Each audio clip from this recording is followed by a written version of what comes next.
Bonjour à tous, bienvenue au webinaire de présentation du changement d'authentification du portail adhérent à Gémetra. Merci de votre présence aujourd'hui. Alors, vous pourrez poser vos questions via la fenêtre questions et on y répondra au fur et à mesure. Et pensez bien aussi à couper le son de votre micro. Pour la présentation aujourd'hui, nous sommes 4. Donc, on a Béatrice Balma qui vous présentera le webinaire aujourd'hui. On a en support Elodie Gallet qui fait partie de la communication digitale.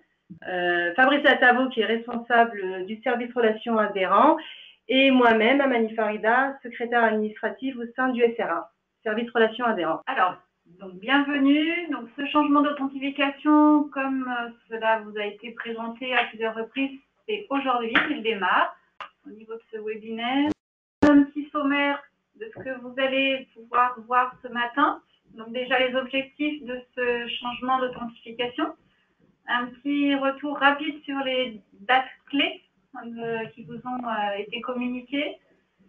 Là, donc après, on va rentrer dans le vif du sujet et comment se connecter la première fois, comment créer des comptes utilisateurs, visualiser, supprimer les comptes utilisateurs qui sont déjà enregistrés.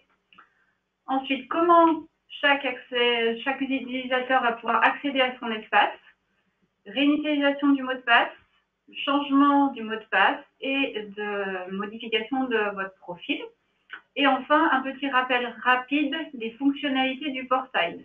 Je précise que les fonctionnalités du portail n'ont pas été bougées pour l'instant. Donc, on fera un petit retour rapide et puis, en fonction du temps qu'il nous restera, on pourra vous faire une petite démonstration du portail depuis ce matin. Alors, voilà tout d'abord les objectifs. Le premier objectif, c'est la sécurisation des accès. Donc, comme nous allons le voir dans quelques minutes, la première connexion se fait à partir d'un numéro de télédéclarant unique qui a été envoyé courant de semaine dernière sur l'adresse principale de vos entreprises. Le deuxième objectif, c'est la garantie de la traçabilité des accès et surtout la possibilité pour chaque entreprise d'avoir plusieurs comptes utilisateurs pour permettre aux différentes personnes, que ce soit les responsables de l'entreprise, les ressources humaines, le comptable, mais également les tiers déclarants, donc je pense en particulier au cabinet comptable, d'avoir un accès utilisateur unique. Ensuite, on a l'objectif de la technologie ouverte sur des évolutions futures. La première évolution, alors quand on met dès maintenant, ce n'est pas aujourd'hui, ça sera début octobre. Le formulaire de demande de visite que vous utilisez après avoir créé votre salarié ou dans le cadre des demandes de visite de reprise, par exemple.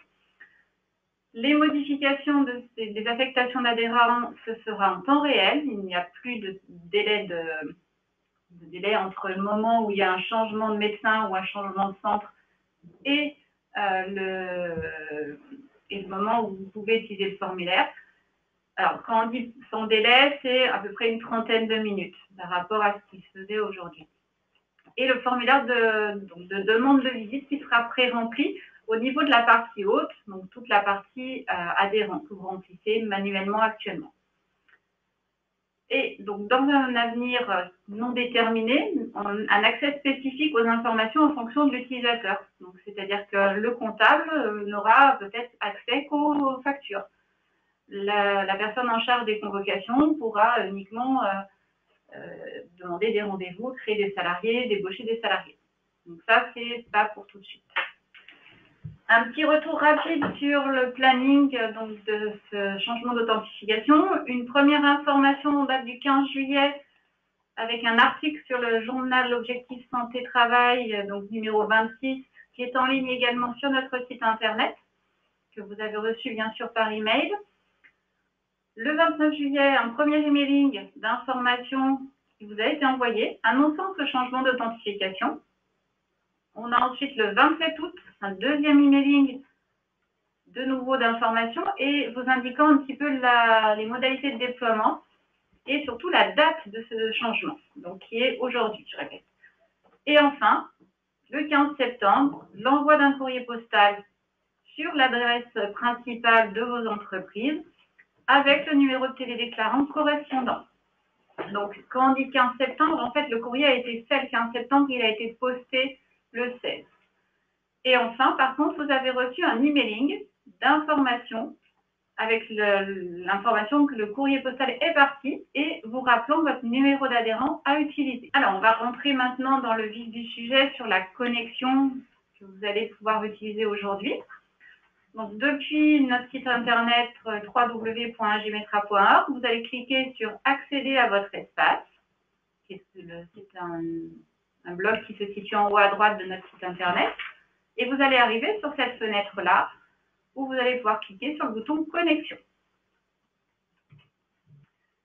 Lors de la première connexion, si vous êtes en possession de votre code adhérent, donc à 5 chiffres, et du numéro de télédéclarant, vous allez pouvoir cliquer directement sur « Se connecter avec son code adhérent » et vous arrivez sur la fenêtre « Connexion à votre espace ». Vous indiquez votre code adhérent, le numéro de télédéclarant reçu, et vous cliquez sur le bouton « Valider ». Dans le cas où vous n'auriez pas reçu encore votre numéro de télédéclarant, le code adhérent, vous avez dû le recevoir et vous l'avez sur d'autres documents. Dans ces cas-là, vous cliquez sur le bouton « Cliquez ici » où vous pouvez contacter directement la hotline qui est mise à votre disposition. C'est un numéro dédié et on vous répondra pour vous transmettre de nouveau un numéro de télédéclarant après avoir répondu à quelques questions.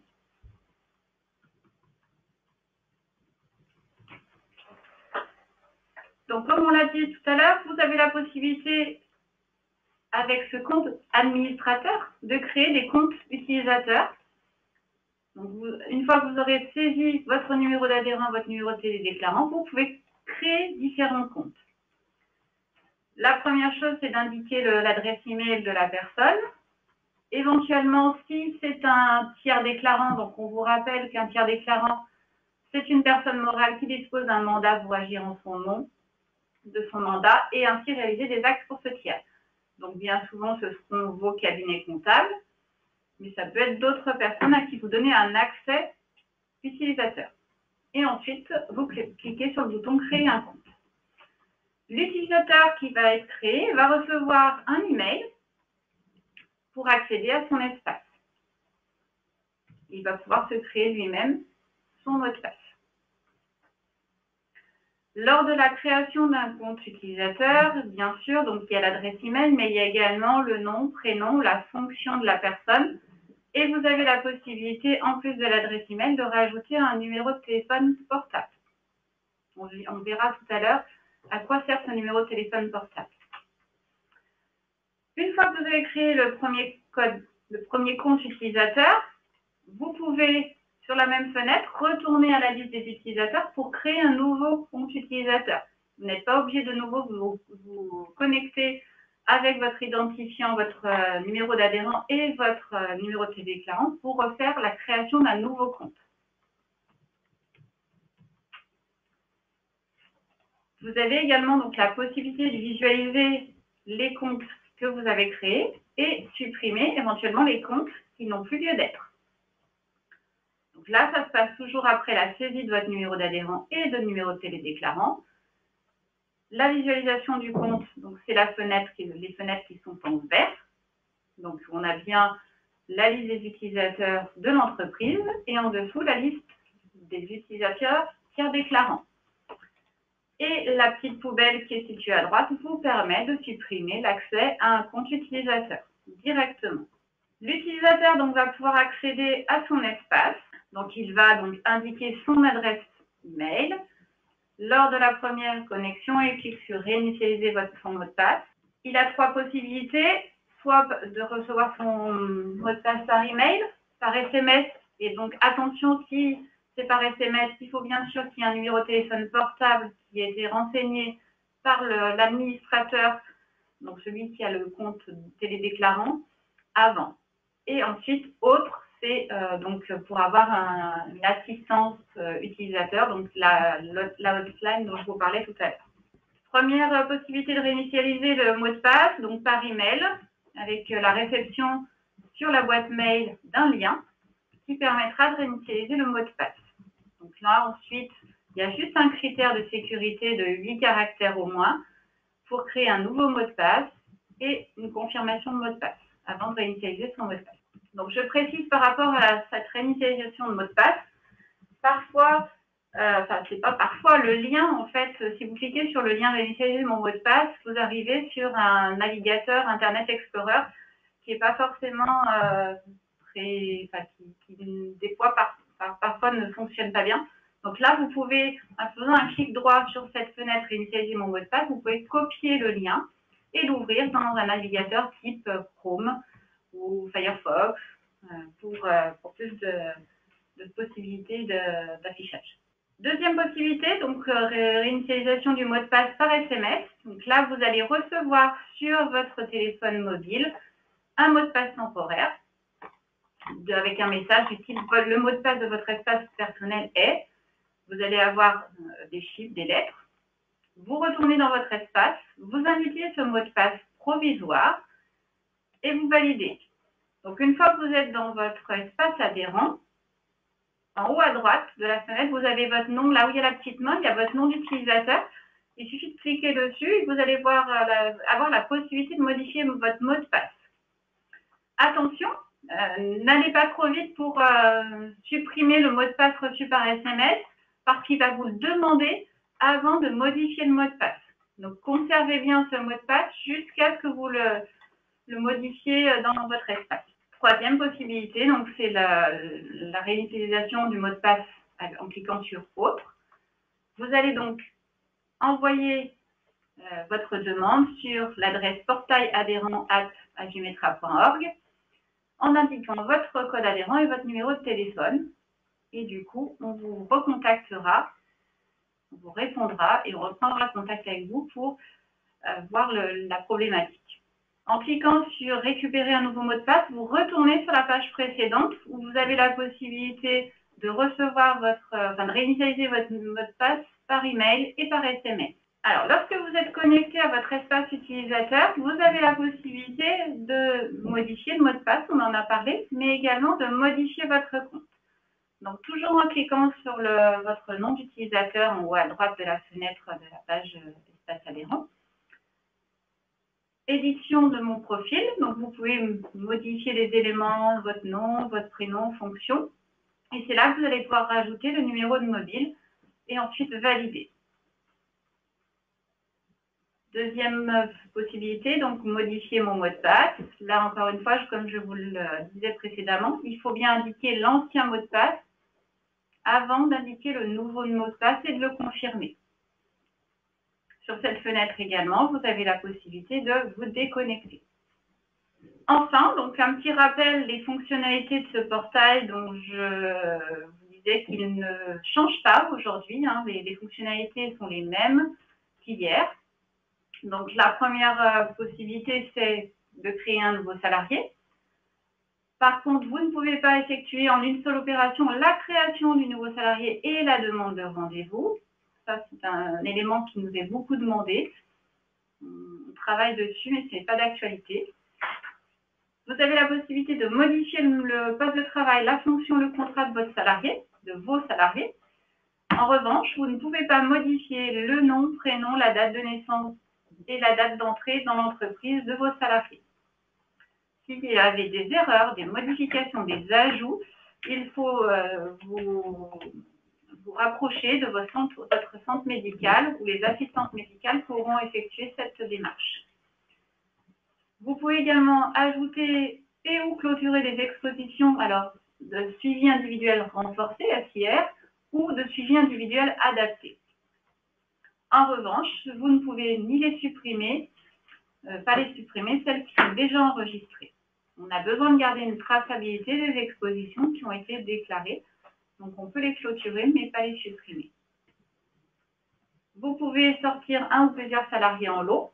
Donc, directement dans la fenêtre liste des salariés. Sur la droite, vous avez une colonne date de sortie. Vous pouvez également demander un rendez-vous de visite, donc que ce soit pour des reprises, des demandes d'employeurs, des embauches. Par contre, c'est ce qu'on disait précédemment, vous ne pouvez pas obtenir un rendez-vous pour un nouveau salarié sans avoir pris le soin de créer votre salarié au préalable. Alors, au niveau de cette slide, donc, vous pouvez visualiser, éditer la liste de vos salariés en activité et ou sortie. En revanche, aujourd'hui, vous ne pouvez pas réintégrer une liste que vous avez exportée et mise à jour dans votre espace adhérent, ni même exporter un document, un fichier Excel de votre entreprise dans votre espace adhérent. Ça n'est pas encore possible. Vous pouvez visualiser les rendez-vous passés et à venir de vos salariés, donc tous les rendez-vous, que ce soit pour l'ensemble de vos salariés, mais si vous cliquez sur un salarié, quand vous nommez un salarié, vous avez tous les rendez-vous passés et à venir pour ce salarié en particulier. En revanche, vous ne pouvez pas positionner ou annuler un rendez-vous sur le planning du professionnel de santé, que ce soit médecin ou infirmier, infirmière. Et vous n'avez pas accès aux conclusions de visite, qui sont des données directement papier, qui sont remises aux salariés et ils sont envoyés. Vous pouvez visualiser et télécharger vos factures. En revanche, le paiement de ces factures se fait toujours par virement ou par chèque. Enfin, vous pouvez contacter votre centre médical ou le service relations adhérents et le service comptabilité directement depuis votre espace. Au niveau du centre médical, c'est un lien directement. Et au niveau du service relations adhérents et du service comptabilité, on vous rappelle les adresses email. Et lorsque vous cliquez sur les adresses email, vous ouvrez directement une page de mail ouvert et d'envoi de mail. On a une question de Madame Cotte qui nous demande si on a la possibilité de conserver une trace informatique des demandes de visite. Car à ce jour, les secrétaires impriment les demandes sans pouvoir les voir de manière informatique. Alors, lorsqu'il y a des demandes de visite, vous avez donc le formulaire de demande de visite est envoyé directement au centre médical qui est pris en charge. Et vous avez également normalement un document, le même document qui vous est envoyé sur votre boîte mail personnelle, enfin de la personne qui a fait la demande. Est-ce que ça répond à la question? Oui, en effet, elle reçoit des accusés de réception. Mais elle répond quand même que du côté assistante, elle n'a pas toujours la demande. Ah, si, parce que si, Alors, les assistantes médicales côté Agemetra reçoivent un document, le document en fait, que vous remplissez en ligne, elles le reçoivent sur la boîte mail du centre. Et donc là, soit elles l'éditent sous format papier, soit elles peuvent le mettre directement dans la fiche salariée pour la demande du rendez-vous. Oui. Bon. Madame Cotte rajoute qu'en fait, elle a dû parfois renvoyer l'accusé de réception au centre pour prouver qu'elle avait bien fait la demande. Donc elle avait reçu l'accusé et le centre n'avait pas reçu la demande. Il faut qu'on voit au cas par cas cette problématique directement avec le centre. Si elle veut bien nous envoyer un mail sur l'adresse email portail adhérent@gemetra.org et on regardera directement, elle nous donne les informations concernant le centre spécifiquement, et puis on se rapprochera d'elle pour essayer de résoudre le problème. Alors, j'ai une autre question. Lors de la création du salarié, l'année de début de contrat est erronée. C'est 2202 au lieu de 2020. Comment peut-on le modifier? Alors effectivement, vous n'avez pas la main sur la date d'entrée dans l'entreprise. Comme je vous le disais précédemment, il suffit de vous rapprocher du centre médical et d'indiquer la date d'entrée réelle de votre salarié ou de vos salariés pour lesquels la date est erronée. Et le centre médical, les assistantes médicales agiront directement sur notre logiciel métier pour modifier la date.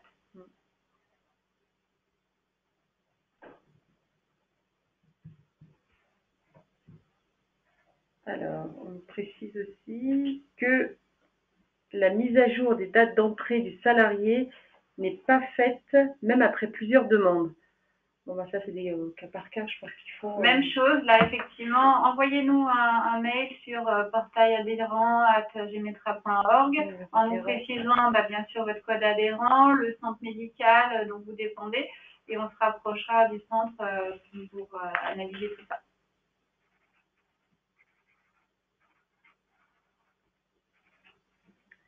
C'est tout pour le moment. Alors, je vous propose, puisqu'il nous reste un petit peu de temps, de vous faire une petite démonstration de ce changement d'authentification. Donc, on va se connecter sur le portail, donc accéder à votre espace. Donc, la première connexion ici. Donc là, du coup, je vais m'identifier en tant qu'administrateur, hein, donc avec mon code adhérent et le numéro de télédéclarant. Donc, c'est un numéro à 13 chiffres. Donc là, il y a déjà des utilisateurs qui ont été créés. Je peux supprimer un utilisateur directement. Il y a une confirmation avant de le supprimer. Donc, je visualise les utilisateurs. Je n'ai pas d'utilisateur dans le tiers déclarant, mais je pourrais en ajouter un. En cliquant sur créer un compte, bien sûr, il me demande de saisir une adresse email. Donc, les étapes. Je vais vous montrer comment se connecter depuis un compte utilisateur classique. Vous accédez directement à l'espace avec toutes les fonctionnalités dont on a parlé il y a quelques minutes. Et là, vous accédez également à la modification de votre profil ou au changement de mot de passe. Je vais me déconnecter. Je vais vous montrer comment se connecter en réinitialisant son mot de passe. Donc, je n'ai plus mon mot de passe. Je vais cliquer sur le bouton réinitialiser mon mot de passe. J'ai la possibilité de le faire par email, par SMS. Je choisis par SMS puisque j'ai un numéro de téléphone rentré dans mon compte et je vais pouvoir ajouter le mot de passe provisoire qui m'a été envoyé et valider. Et j'arrive exactement au même endroit et ensuite je vais pouvoir modifier mon mot de passe, remettre le mot de passe qui m'a été envoyé par SMS avant de le modifier. Et ensuite, je peux me déconnecter. Donc là, je vous montre également lorsque vous n'avez pas votre code adhérent et votre numéro de télédéclarant. Donc là, en dessous, vous avez une fenêtre. Soit en cliquant ici, vous arrivez sur un formulaire de contact sur lequel il y a des éléments obligatoires à remplir et ensuite, on vous rappelle ou on vous envoie un mail pour prendre les éléments nécessaires au renvoi du numéro de télédéclarant. Vous avez également le numéro de téléphone dédié pour la hotline, l'assistance aux utilisateurs, spécifiquement pour ce changement d'authentification. Alors, on a des questions, différentes questions. Ça arrive là. Alors donc, peut-on avoir plusieurs sociétés sur une même boîte mail? Oui, oui, tout à fait. Tout à fait. L'accès utilisateur peut être, la boîte mail peut être sur plusieurs comptes adhérents. Alors, ensuite, on a une question. Donc, on nous demande si l'accès individuel est ouvert aux salariés. Enfin, cet accès individuel ouvert aux salariés fait-il suite à une demande des salariés d'entreprise, une initiative d'AGEMETRA ou un changement de réglementation? Alors, attention, ce n'est pas tout utilisateur qui pourra avoir accès à l'espace adhérent. Il faut que ce soit des personnes qui soient en charge d'une action particulière au niveau de votre entreprise. C'est-à-dire que, en fait, c'est la personne qui est en possession du numéro de télédéclarant qui va, lui, décider à qui il donne un accès utilisateur. Donc, ce n'est pas tout salarié de l'entreprise qui aura un accès à cet espace adhérent. En gros, ça va être la fonction RH, la comptabilité, un peu les mêmes personnes qui avaient accès aujourd'hui, à part qu'aujourd'hui, on avait un accès commun avec les mêmes identifiants pour tout le monde, et là, on aura un accès pour chacune des fonctions et chacun des responsables de l'entreprise qui a besoin d'avoir accès au portail. Okay. Les utilisateurs pourront-ils solliciter des rendez-vous individuels? Alors, de la même façon que précédemment, là, la fonctionnalité ne change pas. Pour faire des demandes de visite, donc c'est le formulaire de demande de visite qu'il faut utiliser, qui est accessible. Alors, je vais vous le remontrer. Je vais vous le remontrer où il est ce formulaire de demande de visite. Donc là, la fonctionnalité n'a pas changé. S'il s'agit d'un nouveau salarié, comme je l'expliquais, il faut d'abord créer votre salarié, ajouter un nouveau salarié ici. Vous avez des petites informations en consigne sur la façon de créer votre salarié. Si par contre c'est un salarié pour lequel vous sollicitez une visite de reprise ou une visite à votre demande, demande employeur, là par contre vous n'avez pas besoin de créer le salarié au préalable et vous allez directement sur le formulaire de demande de rendez-vous ici.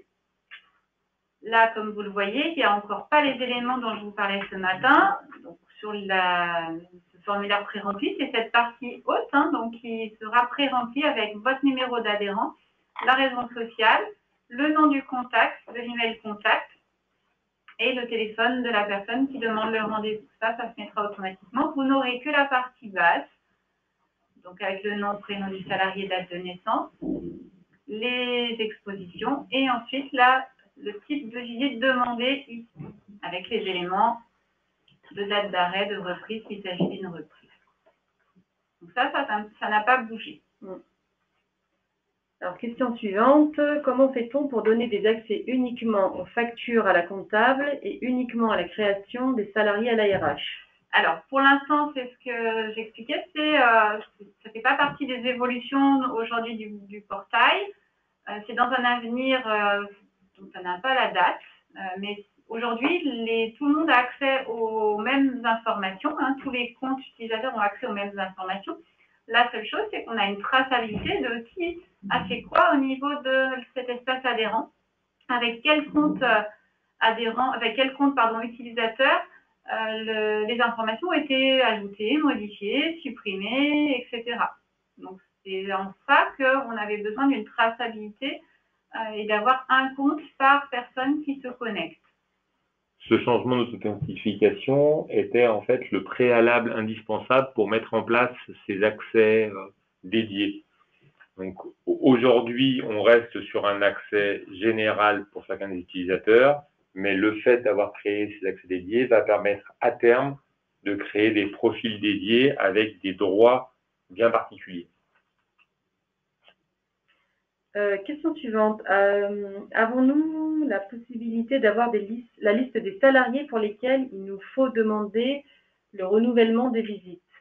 Alors, lorsque vous êtes sur la liste des salariés, vous avez la date de la dernière consultation. Donc là, en fonction de la date de la dernière consultation et du suivi individuel que vous avez déclaré, donc là, suivi individuel simple SIS, vous pouvez demander les rendez-vous en fonction par rapport à la périodicité des visites. Question suivante. Mail reçu le 15 septembre. Annonce l'envoi du numéro de télédéclarant par courrier. Rien reçu à ce jour. Que faut-il faire pour se le procurer?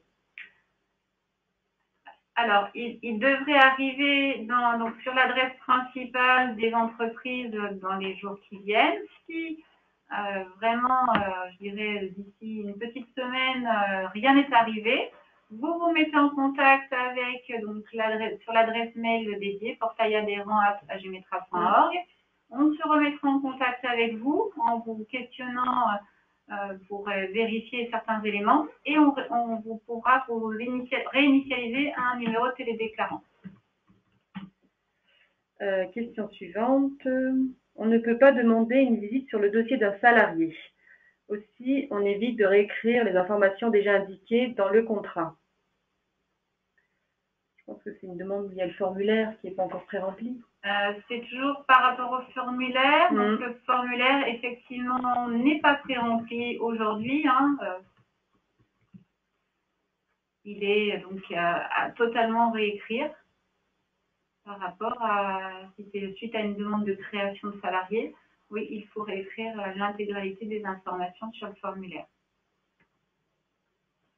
On nous demande si les renouvellements de visites ne sont pas à l'initiative d'Agemetra. Alors, je vais répondre qu'il est de la responsabilité de chaque employeur de demander les visites. En revanche, l'Agemetra se substitue aux employeurs pour envoyer des convocations pour les visites de renouvellement bien souvent. Mais ça ne dédouane pas l'entreprise de faire les demandes de rendez-vous, bien sûr. Alors, encore une question. Donc, en triant par date de dernière visite, il apparaît que certains salariés n'ont pas de date de dernière visite renseigner. C'est étrange. Alors, s'ils n'ont pas de date de dernière visite, c'est qu'ils n'ont pas encore eu de visite initiale, puisque l'intégralité des visites sont reprises. Toutes les visites sont reprises et elles viennent de notre logiciel. Donc, est-ce qu'il n'y a pas eu un changement d'entité entre-temps et qui fait que... donc là, c'est pareil, hein, c'est à étudier au cas par cas. Si la personne qui a posé la question peut nous envoyer alors un email directement sur portailadhérent@agemetra.org pour étudier la question. Oui, parce qu'en fait, elle précise que c'est des salariés de 2006. Ah non, on a l'historique de toutes les visites. Je pense qu'il faudrait qu'on revienne vers...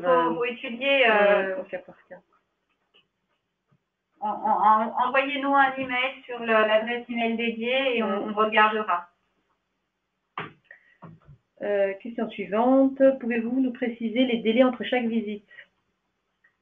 Par rapport au suivi individuel déclaré? Là, il y a une autre question, c'est la même, mais pour un suivi individuel simple. Oui. Et puis la première question, c'est pas précisé.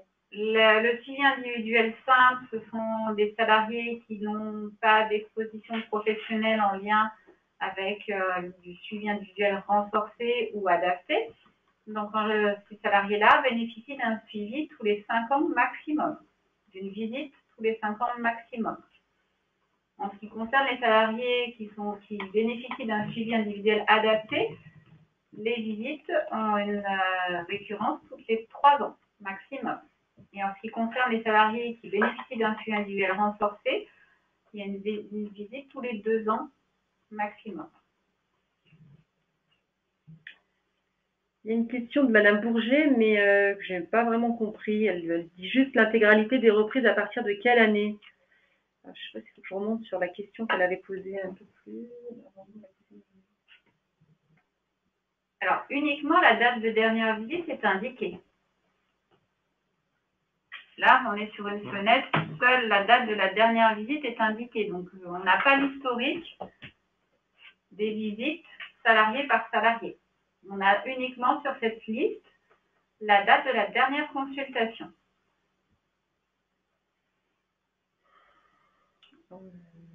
Donc, une question encore.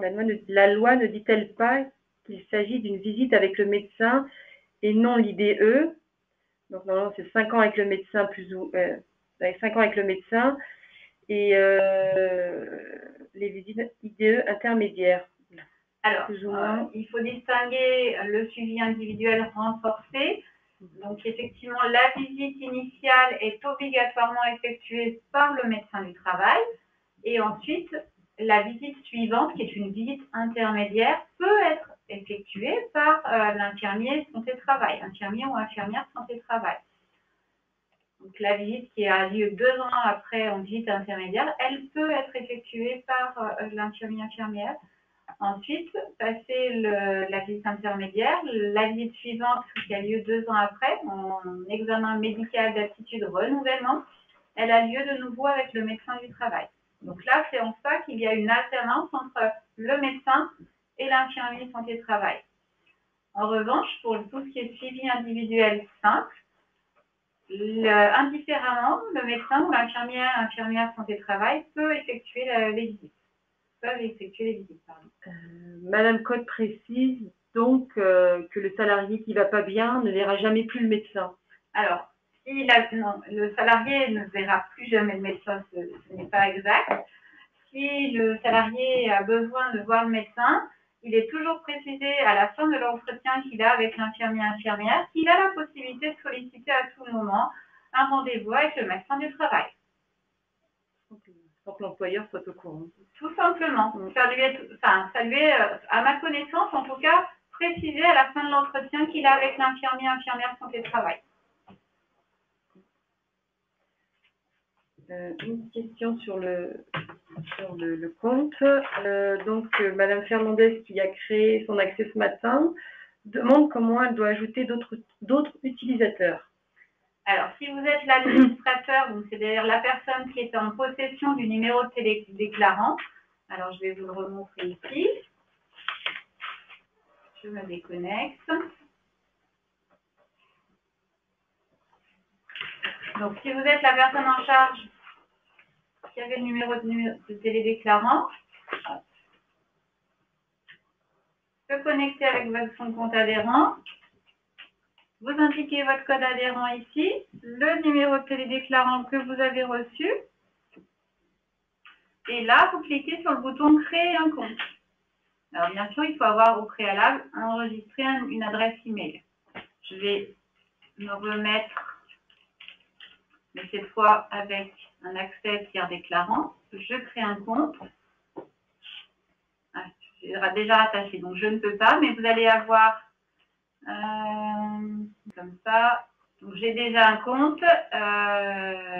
En fait, vous allez avoir le formulaire avec le nom, prénom dont je vous parlais tout à l'heure. C'est ce formulaire-là. Voilà, vous allez avoir ce formulaire-là avec la modification. Je vais mettre mon nom, c'est mieux. Donc là, l'obligation de mettre le nom, prénom, la fonction, l'adresse email se met automatiquement. Il suffit de la confirmer et enregistrer un mobile, éventuellement un numéro de mobile, mais ça n'est pas obligatoire. Et cliquez sur le bouton valider. Et une fois que vous avez fait ça, la personne peut se connecter avec ce compte directement. Et là, vous cliquez sur le retour à la liste utilisateur, vous allez voir apparaître les personnes et vous pouvez de nouveau créer un nouveau compte. Un nouvel accès utilisateur à une autre personne. Est-ce que ça a répondu à la question? Je l'ai fait en même temps. Oui, c'est bon. On a encore une question. Nous avons une salariée en CDI depuis 2017. Elle a fait sa dernière visite en février 2015. Est-ce que la prochaine visite sera générée automatiquement? Alors, elle a fait sa visite en 2015. Lors de la visite de 2015, nous n'étions pas sur la réglementation en vigueur qui a débuté en 2017. Donc, la périodicité de visite était à 2 ans à l'époque. Donc, cette personne, si elle n'a pas eu de visite depuis 2015, est très en retard de visite. Donc, il faut se rapprocher du centre médical afin d'obtenir un rendez-vous. Je vais laisser la parole à Fabrice Latavo, responsable du service relations adhérents, pour la conclusion de cette présentation. Et donc, bonne utilisation de ce portail que vous utilisez certainement déjà, mais avec ce nouveau changement d'authentification, ce changement d'authentification. Donc en conclusion, je voulais revenir sur 2-3 points. Tout d'abord, une notion de sécurité. Bien penser à ne pas diffuser votre numéro de télédéclarant pour les utilisateurs à qui vous voudriez donner l'accès, ne pas leur donner le numéro, mais bien leur créer un compte utilisateur spécifique.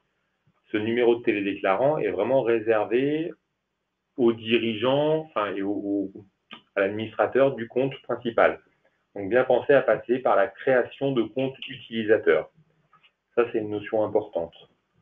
Ensuite, comme nous l'avons dit tout au long de ce webinaire, ce changement d'authentification peut vous paraître quelque chose de superficiel, mais en fait, c'est vraiment un élément indispensable, puisque ce que vous ne voyez pas, c'est que derrière, techniquement, le portail a considérablement changé, et c'était le passage obligatoire pour de nouvelles fonctionnalités qui vont donc maintenant arriver au fil de l'eau. Alors, on ne peut pas vous garantir la vitesse, puisque nous sommes tributaire aussi de notre prestataire informatique.